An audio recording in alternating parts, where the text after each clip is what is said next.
പ്രസിദ്ധമായ ആറാട്ടുപുഴ പൂരത്തിന് കൊടിയേറി.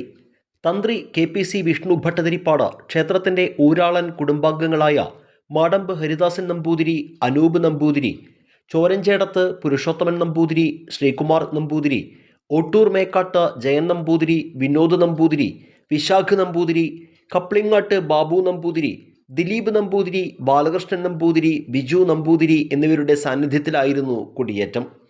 കൊടിമരക്കയ്യിൽ കൊടിക്കൂറ അലങ്കരിച്ച കൊടിമരം ദേശക്കാരാണ് ഉയർത്തിയത്. തുടർന്ന് ക്ഷേത്രം ഊരാളന്മാർ ദർഭപ്പുല്ല് കൊടിമരത്തിൽ ബന്ധിപ്പിച്ചു. വാദ്യഘോഷങ്ങളൊന്നുമില്ലാതെ ചമയങ്ങളില്ലാത്ത ഒരു ഗജവീരന്റെ പുറത്ത് ഊരാളൻ കുടുംബാംഗത്തെ കയറ്റി കുത്തുവിളക്കുകളുടെ അകമ്പടിയോടെ 7 കണ്ടം അതിർത്തി വരെ ആനയിച്ചു. അവിടെ വെച്ച് അടിയന്തരന്മാരാർ ശംഖധ്വനി മുഴക്കി. തുടർന്ന് ത്രിപുടതാളത്തിൽ വാദ്യഘോഷങ്ങളോടെ ആർപ്പും കുരവയുമായി ജനസഞ്ചയം ക്ഷേത്രത്തിലേക്ക് മടങ്ങി. ത്രിപുടമേളം ക്ഷേത്ര നടപ്പുരയിൽ കലാശിച്ചു. ബലിക്കല്ലിന് സമീപം മാടമ്പി വിളക്ക്, നിറപ്പറ, വെള്ളരി എന്നിവയുടെ സാന്നിധ്യത്തിൽ 2 നാളികേരം ഉടച്ചുവെച്ചു.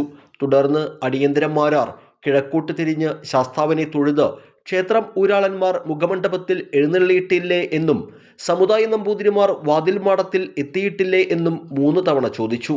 വീണ്ടും കിഴക്കോട്ട് തിരിഞ്ഞ് ആറാട്ടുപുഴ ശാസ്താവിൻ്റെ പൂരം പുറപ്പാടിന് കുട്ടിക്കൊട്ട് കൊട്ടട്ടെ എന്നും അതിനുശേഷം പടിഞ്ഞാട്ട് തിരിഞ്ഞ് ഇത് തന്നെ 3 തവണ കൂടി ചോദിച്ചു. 3 പ്രാവശ്യം ശംഖ് വിളിച്ച് വലം തലയിൽ പൂരം കൊട്ടിവെച്ചതോടുകൂടി കൊടിയേറ്റ ചടങ്ങുകൾ പര്യവസാനിച്ചു.